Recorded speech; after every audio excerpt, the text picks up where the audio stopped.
Kanino ka dapat matakot? Sa Diyos o sa demonyo? Pero, kanino ka mas takot? Yung totoo. Ang hirap sumagot, di ba? Kapag ang topic ay demonyo o masasamang espiritu o devil o si Satanas o si Taning, ano ang nararamdaman nyo? Di ba kinikilabutan kayo dahil sa takot? Pero, bakit nga ba tayo natatakot sa mga demonyo? Dahil ba pangit ang kanilang itsura? Tapos may sungay, tapos namumula ang mga mata, mahaba ang tenga, ang dila, may buntot, itim ang suot, itim ang kulay ng balat, mukhang hayop at lahat na ng uri ng pangit na description na pwedeng maisip natin ay talaga namang kinakatakutan natin. Imagine mo palang sobrang takot ka na at di na makatulog.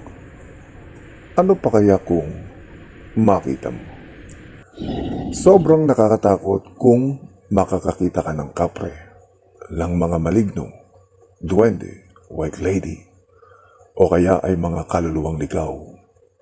Yun nga lamang, makaamoy ka ng mabango o amoy kandila at kakaiba ang paligid mo, parang malamig at parang may nakatingin sa'yo.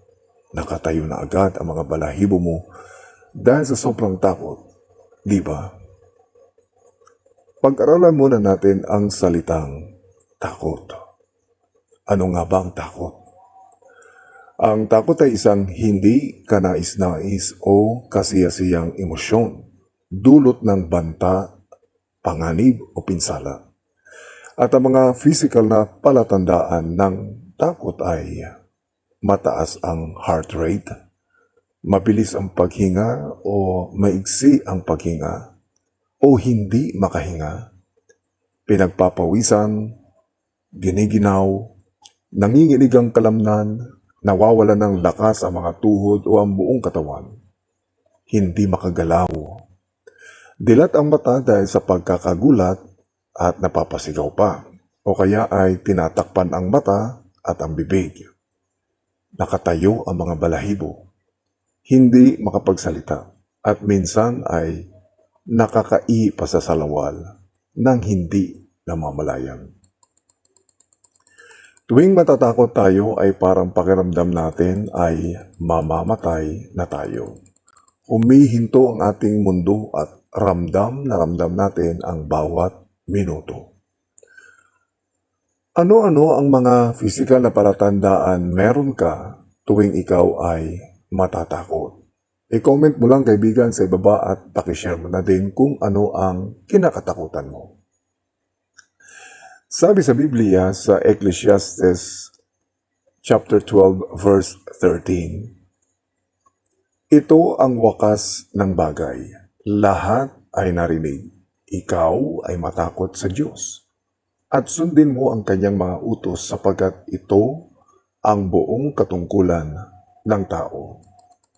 Sinabi pa rin o mababasa pa rin natin sa Biblia sa aklat ng Levitico chapter 25 verse 17, at huwag kayong magdadayaan, kundi matatakot kayo sa inyong Diyos sapagkat ako ang Panginoon niyong Diyos.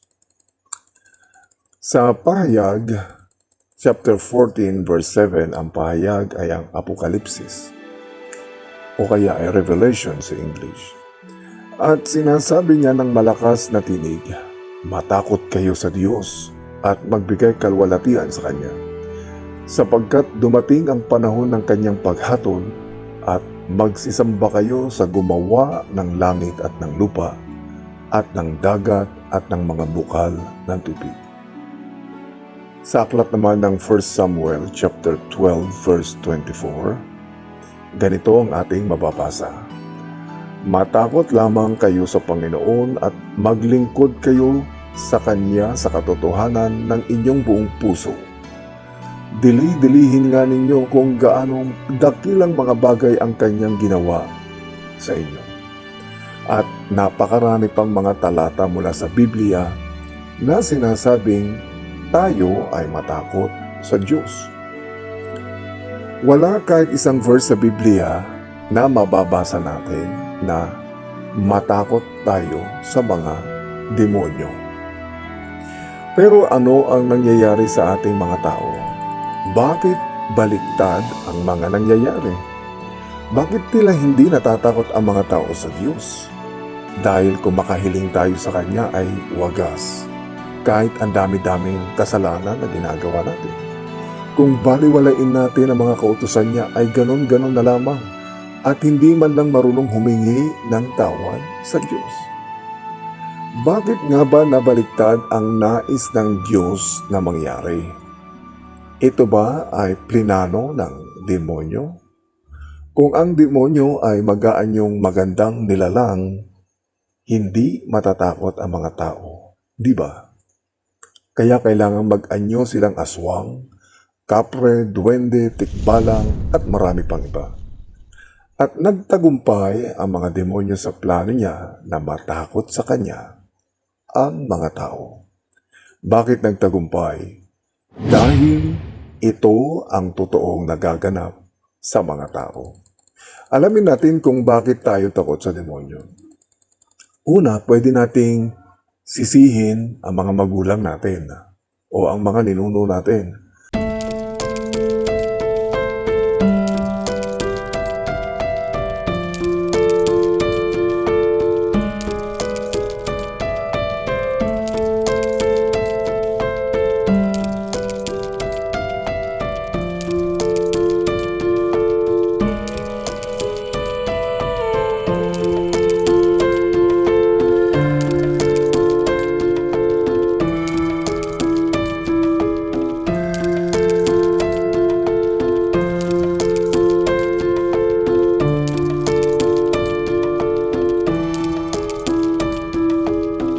Kayo natakutin ng mga magulang nyo tungkol sa Diyos?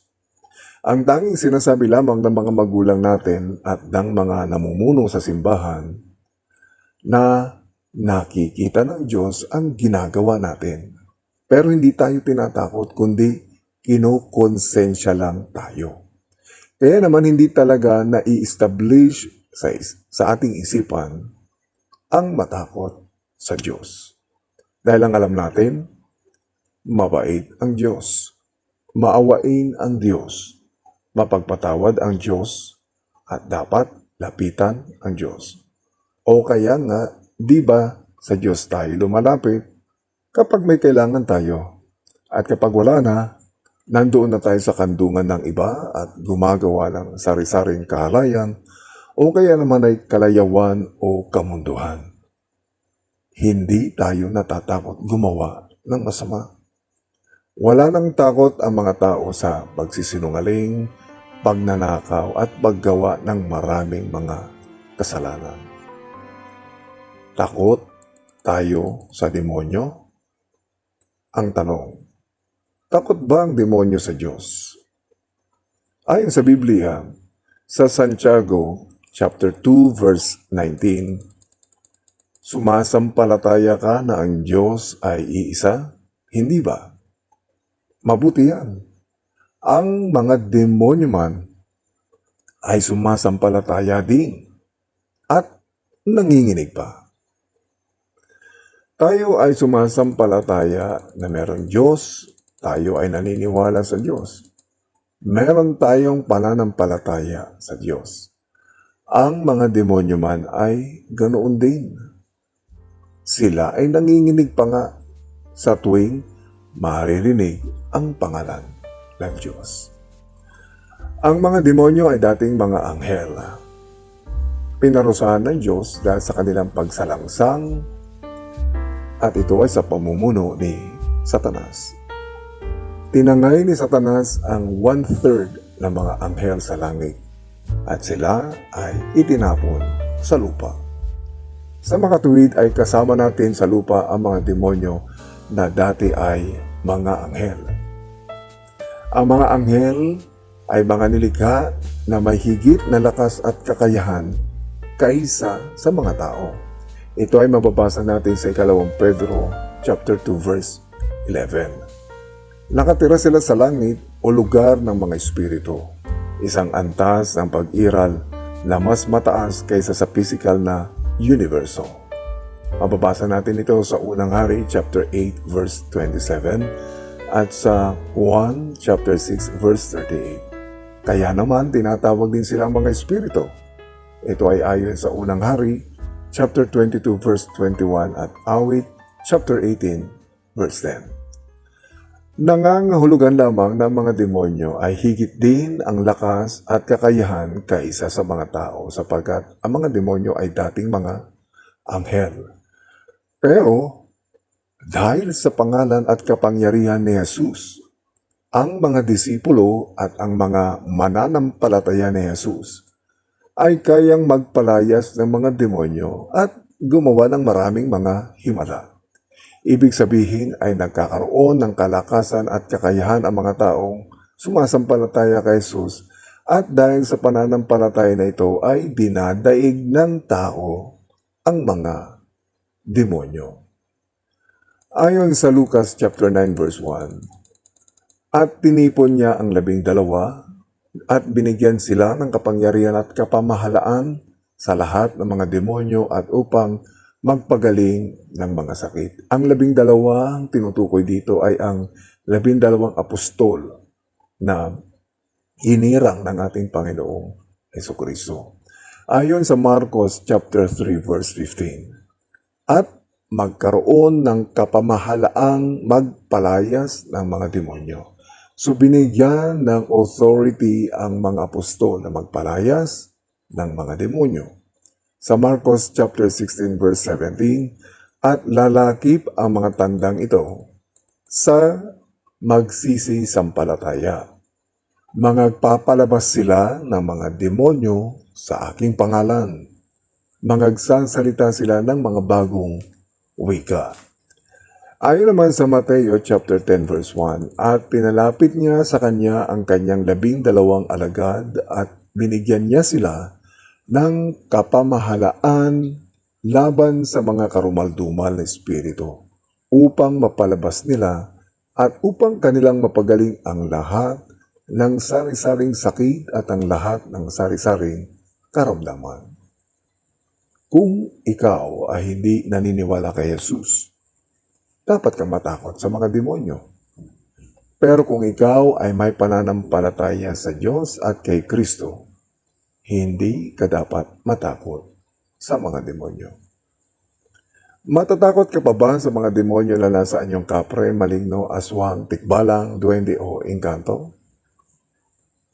Hanggang sa muli mga kaibigan at sana ay meron tayong napulot na aral sa ating video.